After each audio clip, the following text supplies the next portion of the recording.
Well, good evening, ladies and gentlemen. It is 10:08 p.m., Tuesday, the 21st of May. And I'm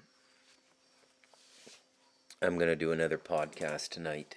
And I'm going to do a number of podcasts that are, I guess you could say, outside of the book. And these ones are just sort of what comes to me, what I feel I want to talk about, what I think is important to talk about right now. And I'll get back to the book. For those of you who've read it, you know that the blood chapter comes next. And I need a little bit of a breather after doing the human devil chapter, you know. I need to spend a little bit of time in the sunshine, spend a little time uh, off topic, off the topic of the book. Um, it's not something I like to think about all the time. As you can well imagine, it's relatively unpleasant, you know, um, and in sort of toxic in a lot of ways. So I like to take a little break, especially given the fact that those two chapters, the human devil and blood, are really in many ways what I would call the heart of darkness in the book, the real sort of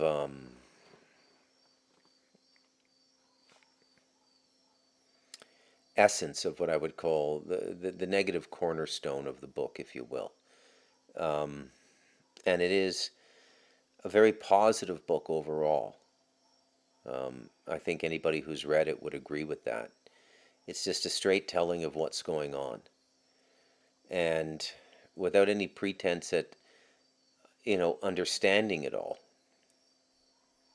without any real uh, false claims about, you know, what the overall plan is. I mean, I can only speculate, and I'm very clear about that. But the point of The Devil in Us, a memoir of you and me, is that when you study the 20th century, something is wrong. And something is very wrong compared to what we have been told our previous history is. And something is very wrong with the predominant scientific and materialistic ideologies that have replaced our spiritual and religious thinking, which was superior, okay, and necessary for human beings. It was absolutely necessary, spiritual and religious culture and behavior, good religion. Um, so that's really what the book is about. And we live in a time where we're getting all kinds of expert opinion on things. People like Stephen Greer telling us about the UFOs, who I don't trust as far as I can throw. Um, Television networks like the History Channel giving us their take, which I don't really trust. And a movement towards a future that doesn't seem to want to include the first world, and especially when you study the Deagle.com statistics. And if you're unfamiliar with the Deagle.com website, you should go and take a look. It's been up for about 15 years, and it predicts national populations by 2025. And spoiler alert, they have the United States coming in at 98 million.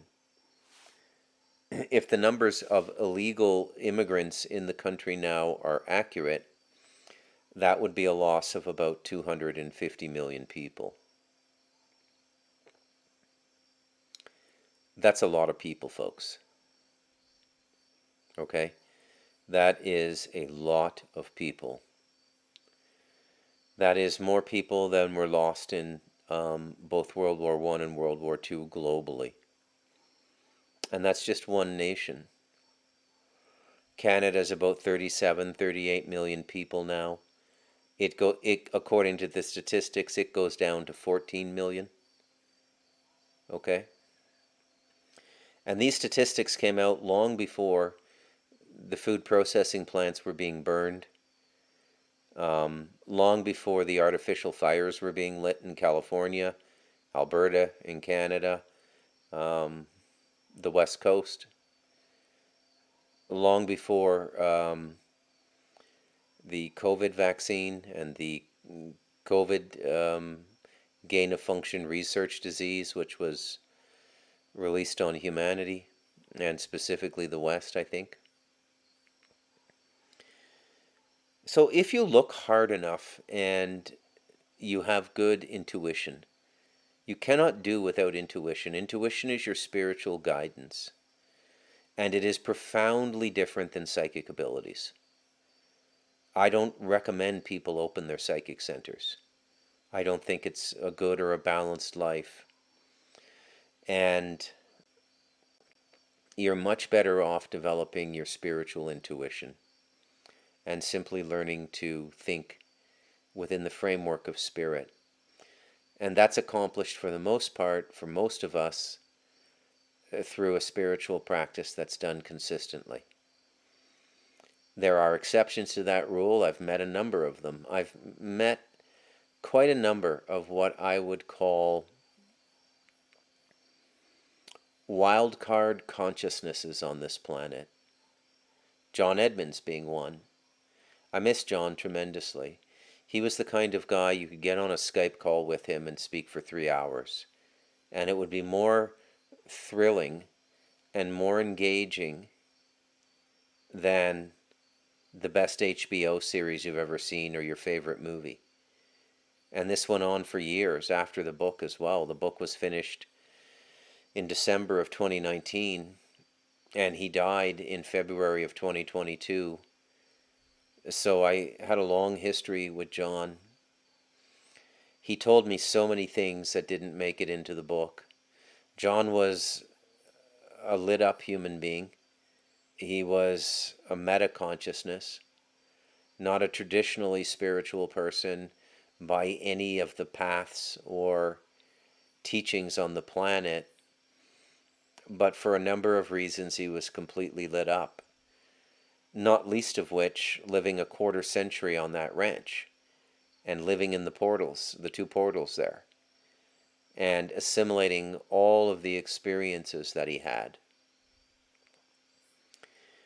He knew what was coming. If he were to watch the podcast that I did yesterday, I can't even remember the title of my own podcasts. I remember Now Use Can't Leave with Mark, but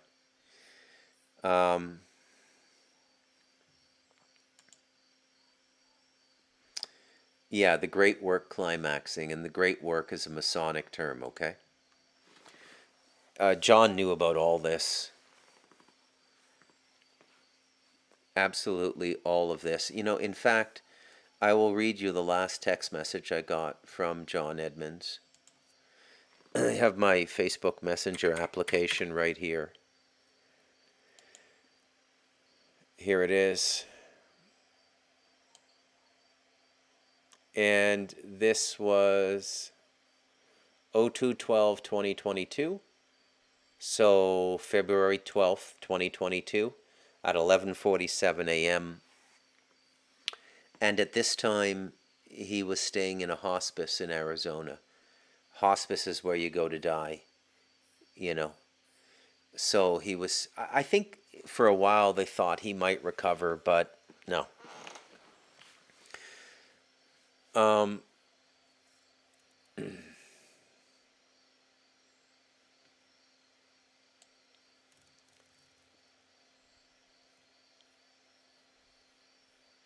Here it is. Oh, I think this was actually, I'm sorry, this was like January of 2022. And he wrote,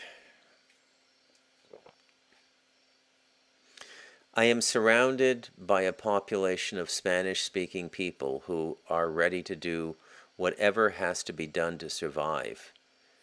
And the English speaking have no clue what surrounds them or how dangerous these times really are, nor would they believe any of it if told. John Edmonds, January 2022.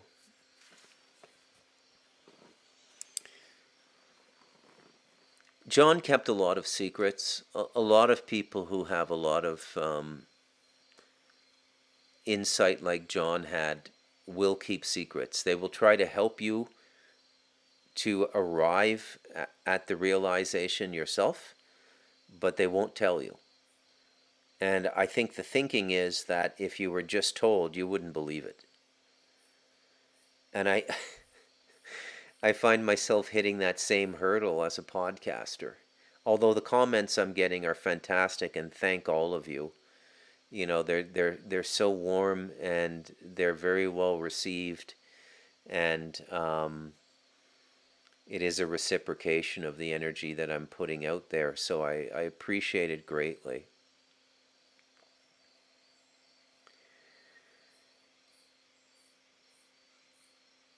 John was one of the most unique human beings on the planet. He was famous in many parts of the world. He had a cult following in Japan. Um, he had followers in the intelligence world, CIA, NSA. John knew everybody. Everybody. People would go out and spend time with him at the ranch. I can't name any names. I can't violate the privacy of our conversations, but just a who's who of Hollywood, male and female. They would go out and spend weekends at the ranch and sit and talk with John and Joyce. And very eclectic group of people. As I said, John wanted to be. This isn't even what I queued up to talk about today. I was going to do a podcast on economics. This is how little control I have over my podcasting. It happens in situ, in the moment. It's like something just comes over me, and the inspiration and images that are popping into my head are contrary to what my original intent was for the podcast. I suppose this is part of what you folks like about my podcasting, is that it is so spontaneous and so truthful. It's not a planned dissertation. I think now in the time we're living, the way you give information and the way you speak to people publicly is as important as what you say. I think it's very important that people speak from their heart now.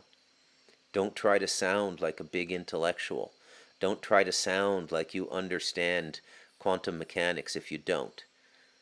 Don't try to sound like you understand trickle-down economics if you don't.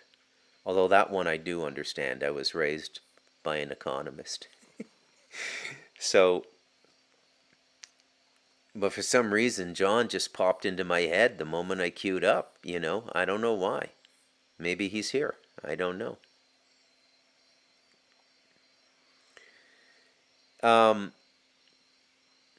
It was a very difficult book to write. Those of you who know the story, you'll know that I started in 2012 and I got about 120 pages in, and I quit.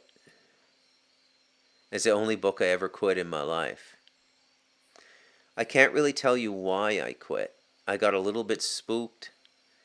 I wasn't sure that I wanted to go into nonfiction at that point in my life. I still wanted to be a novelist, maybe a TV writer, good TV. And I just was not ready to write a UFO book. I'm not a UFO guy. This book has gone on to become a cult classic. It's sold about 7,000 copies. I hear from people all over the world about this book, The Stardust Ranch, The Incredible True Story. And I'm not a UFO guy. I don't watch UFO YouTube. I don't read other UFO literature. None of that stuff, you know. Although I describe a couple of UFO experiences I've had in my life, I'm not sure if the two of them are described, but I think maybe. But the one I saw with my brother when I was about 9 years old, that one is described in the book.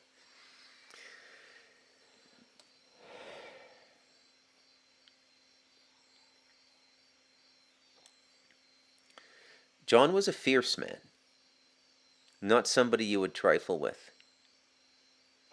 Okay? Um, Armed to the teeth. He's the man who told me, and I'm not sure if I'm supposed to pass this on to the world, but I will. If you ever find yourself having a problem with gray aliens, you can't shoot them, you can't poison them, you can't kill them the way you could kill a mammal.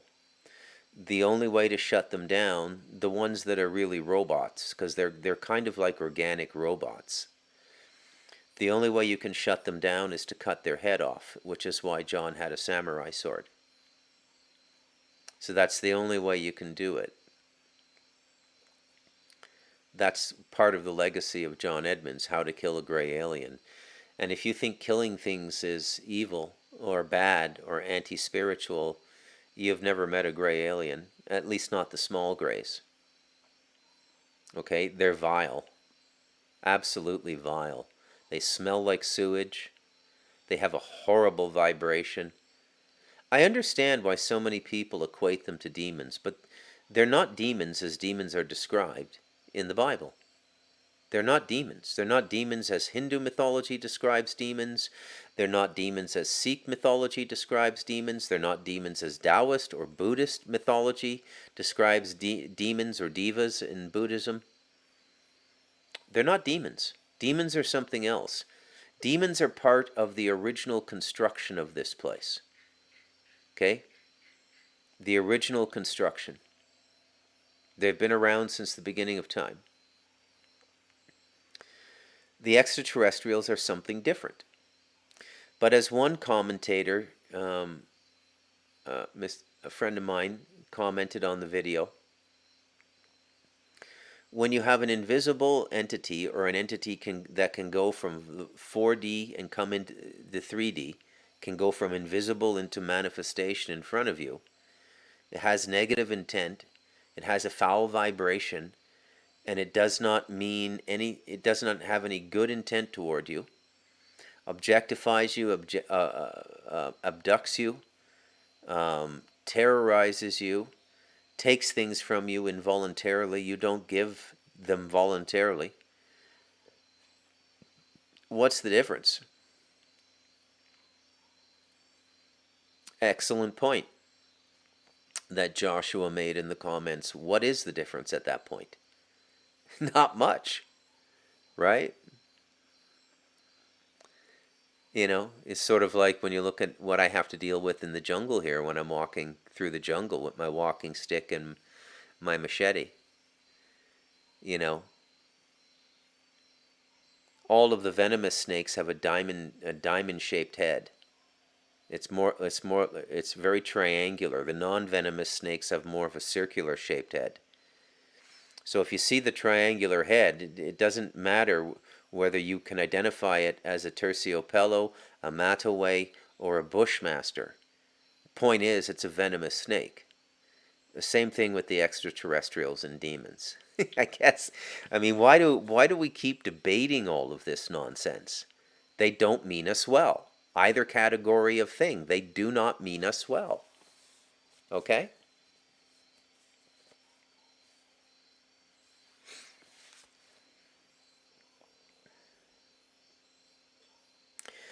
I have no idea what became of Stardust Ranch. I had a friend who was diligently following the land registry in Arizona and specifically in Buckeye County, and that what I heard was astounding. And my friend, who is a real estate aficionado, not a broker, but somebody who has had a lot of real estate dealings, owned multiple homes in different states in the U.S., and as adept as any paralegal or notary public at going into public records and getting what they need, told me that she had never seen a property change hands so much. It was like a hot potato. An Evergreen Corporation was the last thing that I think was in possession, registered out of Colorado. Evergreen is the container company for the shipping lines. Okay? It's also Hillary Clinton's code name in the Secret Service. Before that, the Tesla Corporation was registered as an owner or co-owner of Stardust Ranch. Yeah, you heard that right. The Tesla Corporation. Why would Elon Musk or his board of directors be interested in Stardust Ranch? You tell me. If anyone listening to my podcast has the ability to find these things out, you're American, maybe you live in Arizona, I'd really like to know. I have a VPN here, but very often they block access outside of geographic regions to government-specific databases. So if anybody could find that out, I'd really appreciate it. It's Buckeye County, just as it sounds, Buckeye, Buckeye County.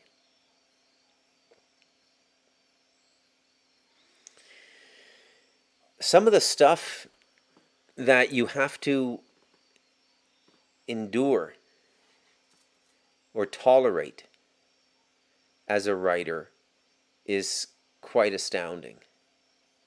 And here I'm referring to the now over 400 reviews on Amazon for Stardust Ranch.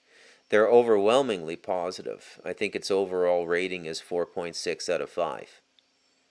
And there's reviews from all over the world. But I like to zero in on the 1-star ones and say, okay, what deficiency did these people find in the book? And is there any merit to what they're saying? I'll give you an example of what I mean by the nonsense you have to put up with. There was one fellow who wrote a review saying that, look, this book is all lies. And I know the author's a liar because I myself am a Mormon. And the book has a chapter called The Mormon Taxman, in which the Mormon bishop in that part of Arizona, with 2 acolytes, goes to John's ranch to try to do an exorcism. Because like all Christians, they think everything is demonic. And they had a harrowing experience, and they left running to their van, piling into their van, and skidding out of that dirt road driveway, spitting rocks and dust, and speeding off and never going back and never speaking to John again. You can read the book, you can read the book to find out what happened, but this reviewer comes on Amazon and says, I'm a Mormon and that's not the way we do exorcisms. This is the way a Mormon exorcism would have been done. So I know everything in this book is false. Another guy wrote, this was a very interesting book until the end, and then the author gets into all of this Eastern philosophy to explain things, and I threw the book in the garbage rather than sharing it with any family or friends because I didn't want it corrupting any other Christians. Folks, there's a point at which your religious life actually contracts your spiritual life. Ergo, it's doing the literal and diametric opposite of what you went into religious practice to gain, which is a closer relationship with truth, knowledge, being, and the divine. I don't know why I have to explain these things, but I do.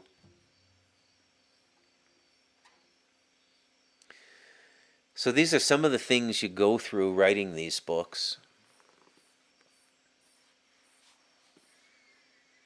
I had a fellow 3 years ago, one of the early readers of The Light of Darkness, who sought me out, found me on, I forget how he found me, but we ended up talking on Skype. Very bright guy. Was doing a PhD. I won't tell you where, and I won't tell you what he was doing his PhD in, other than it was a hard science. And after a month of speaking to me once or twice a week, he suddenly ended our relationship, said that he believed I was speaking with demons and that I should get baptized and purify myself.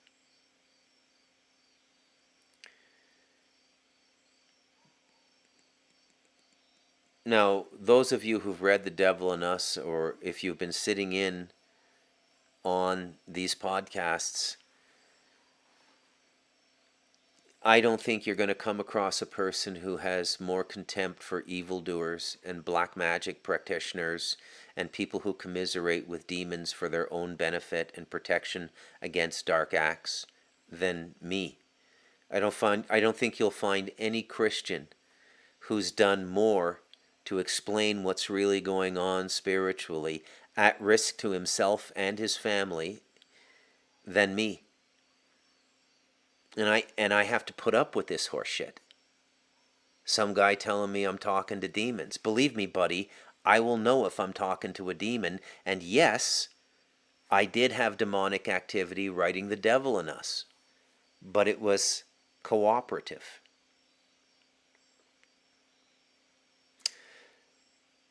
I can recognize immediately now when somebody's possessed, bothered, oppressed. And there are many more things than just demons that do that. A great deal of it is just dead human beings in the gap space between the physical and the astral. Bored out of their minds because they have none of the higher energy of the higher dimension where you regenerate before your next incarnation, and they have none of the sensual pleasures of the physical body, like a cold beer or a cigar or making love to your wife or a woman. They have none of that, and they don't have any of the grace or any of the benefits of the other side. They're not in a hell region. They're just in this little gap space. This is where a lot of ghosts get trapped. They get inside of people. Voices in people's heads. You know, we call it medically, we call it schizophrenia. I don't believe the disease exists. I believe it's all spiritual or multidimensional. Okay? Because spiritual is, you got to be careful with the language because it's important. The language is important. It's how we communicate things. It doesn't have to be precise as mathematics, but there should be an element of precision in it. Absolutely.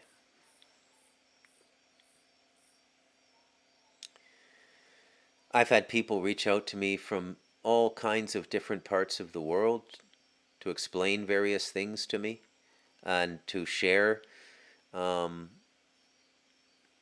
what they got out of the book, either The Light of Darkness or Stardust Ranch.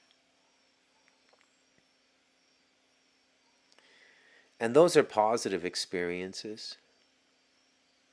I enjoy them very much. But when you put yourself out there, in any capacity, and I'm nowhere near being anybody that we would call a known public figure in any great way, although I will say I'm pretty sure all of the people who matter know me now. All of the people, I think that I'm a known entity in intelligence circles now. I could tell you why, but it's probably better you don't even know. But I'm not just guessing here. I'm not aggrandizing myself to make myself feel or sound important. It's been made known to me that the intelligence agencies know who I am. And not in a negative way. Like I'm not suggesting I'm targeted or surveilled, or although they probably pop in and see what I'm doing from time to time, but John Edmonds was connected in ways that were just unbelievable. He knew people everywhere. Knew a lot of people in Washington. Knew a lot of people in the NSA. Knew people at NASA. Knew people at the CIA. He told me our book was very well received at the CIA. Very, very, very well received. So that's a good thing, I suppose. Absolutely a good thing.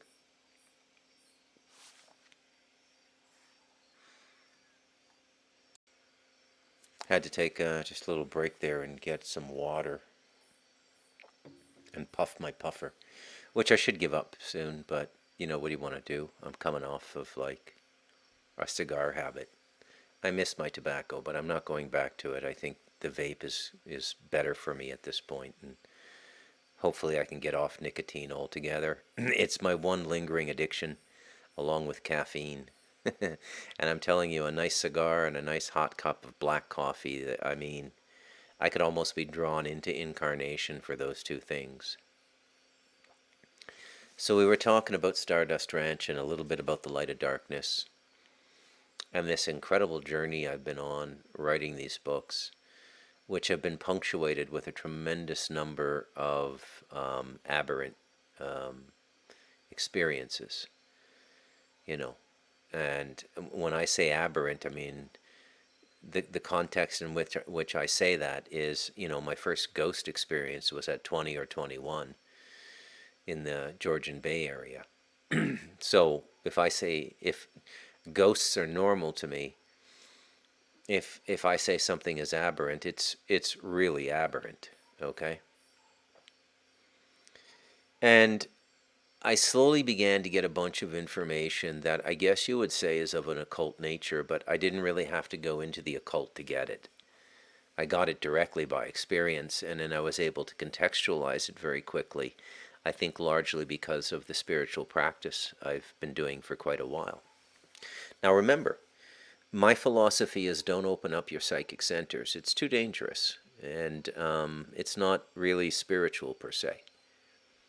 So I don't go looking for occult experiences. I don't go out of my way to know these things. I don't know anything about magic except what I've learned writing these books. And what will happen then is when my consciousness is focused on something, a lot of very good information will be magnetized to me, and it'll manifest in my timeline. And it's a way that spiritual people learn by it's accelerated spiritual learning, where the law of attraction just brings what you need, and you end up having to do about 1/10 of the research or work that somebody else would have to do to come to the same understanding or context. And that is a dividend of spiritual practice. It accelerates learning in things. So the books were attended by a high number of what could only be called paranormal experiences, and experiences with the other side in ways that I hadn't really considered before. I'd never really done a lot of thinking about what a portal was until I wrote Stardust Ranch, and until I spent several thousand hours talking to John Edmonds over 3 years. 2019, 2020, 21, 20, actually 4 years, right? 3.5 years or so. Now, the funny thing is, when John and I met again in 2019, I called him up and I said, have you managed to get your story told yet? He said no. Um, he told me that 4 other writers had attempted to write the book, and all of them had been, or all of them had quit in the same manner that I did the first time. They quit halfway through. And John made me promise when I said I'd write the book again that I couldn't quit again. He said, "You need to promise," and it's too hard on us, me and my wife. And I said, "Okay, I promise." And I almost quit again. It got a little bit wacky, and then some protection came in, and invisible protection. I don't know what it was. See, I don't need to know all these things, right? I need to know that it's there. I need to know that it's real. But once the protection's in place, that protection's been put in place for me to do my job. It's not there so I can begin a dialogue with it and say, "Hey, what are you? Who are you? Why are you taking care of me?" That's not why it's there. It's there so I can do my job in the 3D, in this world, because this is where the work needs to be done. This is part of the problem of occultists, is all the navel gazing and nonsense, and they don't make a meaningful contribution to life. They don't have meaningful relationships. They're not warm, and they don't grow in normal and human ways, which is also important for spiritual development. So that's why the protection comes in. It's to allow me to finish what I started. And it came in big time the second time. John told me that one woman managed to finish a manuscript, but the stories you would hear from John Edmonds were quite literally some of the weirdest things you'd ever hear in your life. I mean, wow, it was as weird as like John Carpenter's Big Trouble in Little China.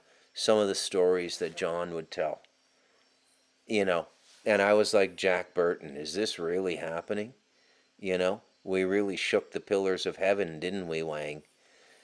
If you've seen the movie, and I kind of Forrest Gumped my way through it, but it was my communication skills and my writing skills, which I had honed wanting to be a literary writer, and which I never in my wildest imaginings thought would be deployed on nonfiction that I thought at the time in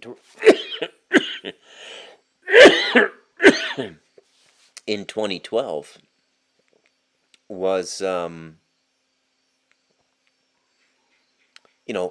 pulp fiction at best, dime store nonsense. The book form of the National Enquirer. I had a very, very derogatory opinion of these things, and not of UFOs in general or anything, but just these kinds of books. I mean, if you go on Amazon and you look for UFO books, I mean, most of them are just stupid. Just really stupid fanboy nonsense, and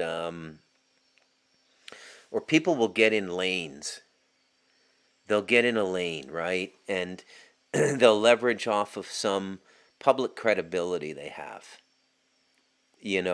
Richard Dolan is an example of this. He was an academic, a PhD, I think, in history or something, but was like a university professor or something.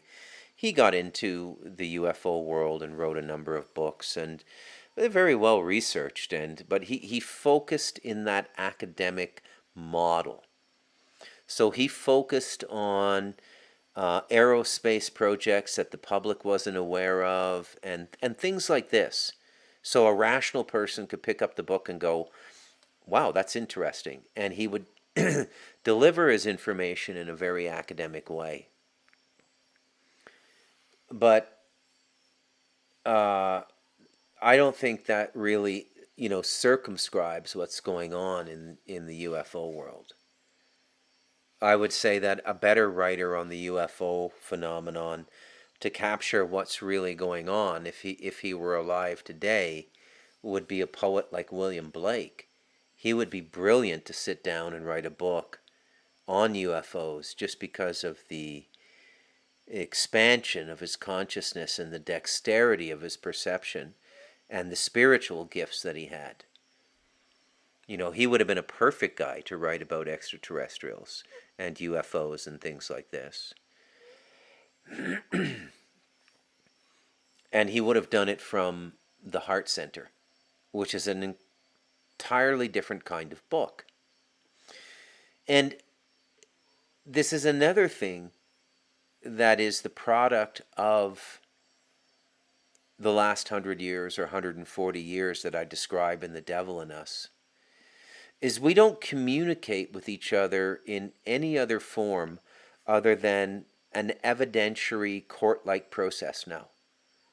I'm saying this, here's my proof. Nobody speaks from their heart anymore, like a native elder around a campfire, giving a myth to the tribe and the young people in the tribe, passing on the history and speaking from the heart.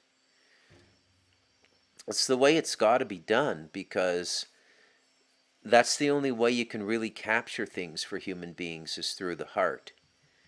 And I think that's what was really different about Stardust Ranch. It was more heart-centered than a lot of the UFO literature out there. So, John has just been on my mind today. I don't know why, and again, I was not intending to do a podcast on him. Not intending at all to do a podcast on this. It just came up. And for those of you who are staying with the very detailed and explicative podcasts on The Devil in Us, you have to realize that, you know, this book influenced me tremendously. You know, Stardust Ranch, and the assimilation of all of this information, and then the magnetization, the attraction, and the magical appearance of all the corollary information, which was right in front of me the whole time. In the course of my spiritual studies, reading the spiritual literature I did through the years, I undoubtedly came across the ET stuff in my past, in my 20s or 30s. As I said, the Buddha describes the Naga in his sutras, the reptilians. But when I read that in my late 20s, early 30s, I didn't process it properly. I didn't realize he was speaking literally. I thought it was an encrypted metaphor for a deeper spiritual secret. But the truth is, the Buddha was just telling us exactly what it was. And Stardust Ranch helped me realize a lot of these things and reorder my cosmology a little bit and round out the edges and polish everything and understand everything better. Bob and the Billy Meyer material furthered this so that I could see the ET influence in the Abrahamic scriptures, both the negative and the positive. Again, all of it operating through human beings. For those of you who grew up Catholic, or for whatever reasons, you're just maybe a geek like me, you read some of the Catholic literature on exorcism, they make it very clear that demons always enter through the mind. It begins in your thinking process. You start thinking about something, and then the demonic energy gets into you.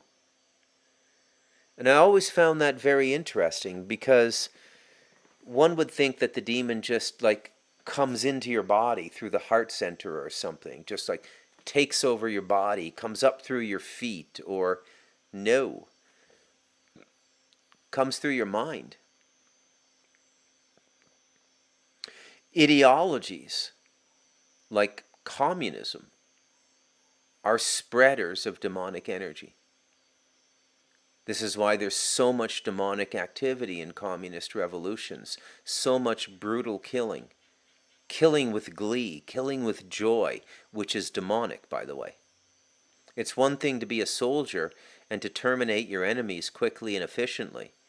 It's another thing what goes on in these communist revolutions. Well, let me give you some examples so you don't think I'm making this up.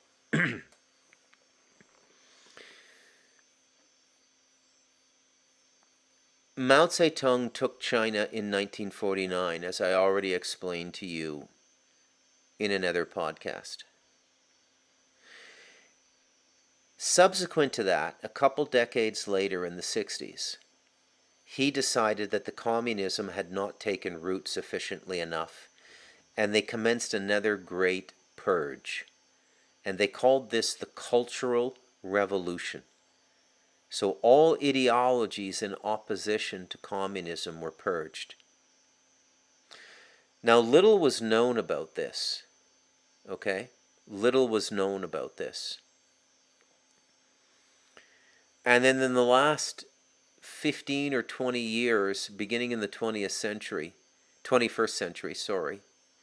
a few books came out about the Cultural Revolution, written by Chinese people who had lived through it and subsequently expatriated or emigrated to another country, and they wrote books about the Cultural Revolution.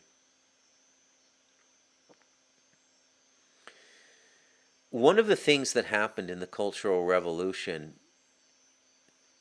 was that if they found a school teacher, elementary, middle school, or high school teacher in a rural area or anywhere in the country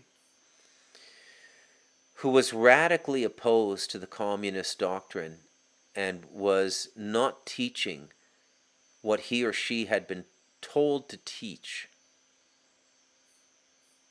by Beijing in conformance with the new communist edicts, because when communism comes in, all of the mythology, the religion, every aspect of your culture is burned to the ground. It's very Jewish. I hate to keep playing the same string on the guitar, but it is the note and you have to hear it. Same thing in the Bolshevik Revolution. They took a special pleasure in killing Eastern Orthodox Christian priests in the Bolshevik Revolution. I wouldn't say kill so much as I would say torture, desecrate the body, and concoct horrible mental and physical and emotional tortures to slowly kill the person. That's not normal, that's demonic. But let's go back to my example in the Cultural Revolution. The teacher would be arrested. The teacher would be killed in front of the students that he or she was teaching. These kids could be 8, 9 years old. The teacher would be killed right at the school by the Communist Red Guard. The teacher would be stripped of their clothes, put on a spit. Now, you can maybe figure out how that was done. Fire was involved, so it wasn't a rope. I'll leave it to your imagination. Put on a spit, roasted over a fire. The body of the kid's teacher was roasted over a fire, and then the children would be given pieces of the flesh to eat. Does that sound like normal warfare to you? Ideologies are often carriers of demonic energy. For the energy to spread, there has to be a grounding point in the earth. It's usually a human being who represents the demonic energy fully embodied. In the case of the communists, it was Mao Zedong and his inner circle. You could make the same case about somebody like Justin Trudeau. That he is the grounding of a demonic energy, and the ideology he's spreading is demonic infection. Not possession, demonic infection. And if this guy gets his way and goes all the way, it will be very ugly what happens in Canada. Very ugly. There will be a lot of state-sponsored killing and torture.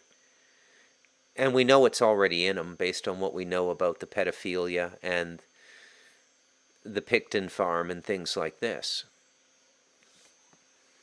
Okay? These are things you have to know now. You need to know these things now because you're in a war. That war is simultaneously spiritual and material.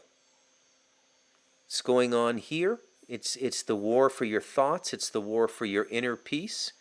It's the war against your own stability and peace. Many of you living in America and Canada now probably have streams of consciousness going through you now that are extremely violent, intermittently, not all the time. You may catch yourself sometimes and go, where is this coming from? That's the demonic energy around you. Right? I can feel it coming into me if I spend 10 or 15 minutes on X watching videos. The digital medium is transferring this demonic energy as well.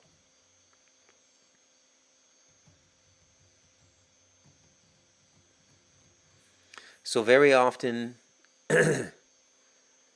or always, the demonic possession happens through the mind. Comes in through your mind.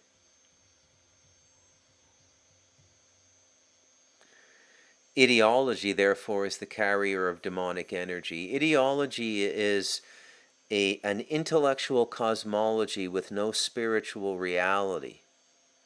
Okay, so communism is the perfect ideology. You know, perfect example. And it is what I would call the satanic politic. It is the political system most preferred by Satanists. It's very satanic. And principally because it allows so much violence. It allows people who are very weak and would never be able to do any kind of combat or warfare on their own, face to face with other people in a fair fight. It allows them to express their violence. It's very feminine. No offense. I know from reading the comments, many of my more diligent listeners are in fact female, which, by the way, baffles me. But thank you very much. What do I mean by it being a feminine energy? The feminine invokes violence indirectly. Okay? A man may punch you in the face if they get really frustrated with you. And if you don't want to fight back and you say, okay, no more, it's over. And the guy will say, well, look, I punched you in the face because you've been a total asshole and you were bothering me, and this is what you're, and you go, yeah, okay, sorry, I didn't realize I was pushing your buttons that much. And it's all over. Yeah, you got punched in the face, but it's all over. Women will fuck you over in a completely different way. And because they don't directly physically inflict the pain, there's a process in the female psychology that doesn't account for their behavior. It's the Lady Macbeth syndrome, the blood on the hands. Like, Shakespeare nailed everything. Everything. Shakespeare was not a writer. He was more a prophet or a sage. Whatever that was. Could have been a group of people operating under the name William Shakespeare, or it could have been the one guy, William Shakespeare. I know there are conspiracy theories about that. I've done no research on the topic.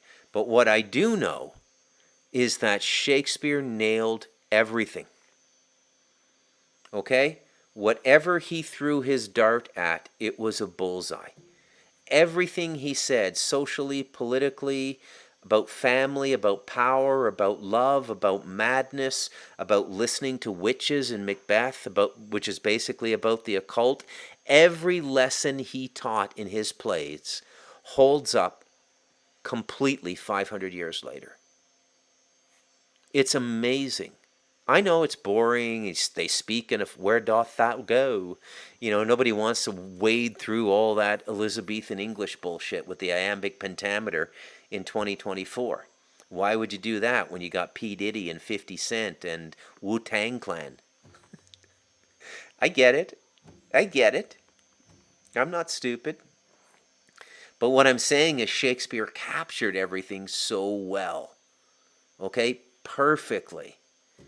Perfectly. I remember once in university having a professor explain to us that we could not adduce by reading Hamlet that Shakespeare believed in ghosts. That the ghost of Hamlet's father was in fact just a literary device. Now, I went to university a bit later. I didn't start till I was 21. I never finished high school. How do you finish high school when you're on the street at 16? Right? And I'd already been meditating and reading spiritual literature for, 3 or 4 years by this time. 5 years, And I remember listening to this professor, and I didn't pick a fight with him or anything, but, I'd already had my ghost experience at the cottage by this point. And I'm listening to this asshole at the front speaking to a lectern of maybe 120 students in a first-year university English literature course, telling us that, Hamlet's father, the ghost of Hamlet's father, is a literary device. And I'm reading the play and I'm going, no, man, he's speaking literally. This was a lit-up dude. He knew life was multidimensional. Why would they dumb it down like that in our education system? Why would they do that? Every opportunity to collapse the mythic imagination, the mythic connection to the universe, the man and woman inside and outside of the body simultaneously, is cut off at the ankles in Western rationality in the 20th and 21st century. This is what they've done. This is how they have spiritually incapacitated us. And until we regain the courage to speak in our spiritual voices, independent of religious conversion, or just mimicking like a monkey or like a duck all the quacking sounds of the other people in your religion, but really speaking from your heart and from your own experience about the reality of spiritual life, we're not going to get back on track as a society. It is, in fact, this spiritual death in Western society that has allowed this literal death coming in the form of this invasion to happen. Do you understand? And that is my completely and utterly impromptu podcast for today. God help me, I don't have any idea what to title this. We'll get back on track and start doing blood again in a few days, but I think tomorrow I'm going to do the economics podcast, which I want to do. But tonight, this just happened. My God, how do I go from John Edmonds to Shakespeare? I don't even know how this stuff happens. I'm Bruce McDonald, and this has been the Talamanca Review.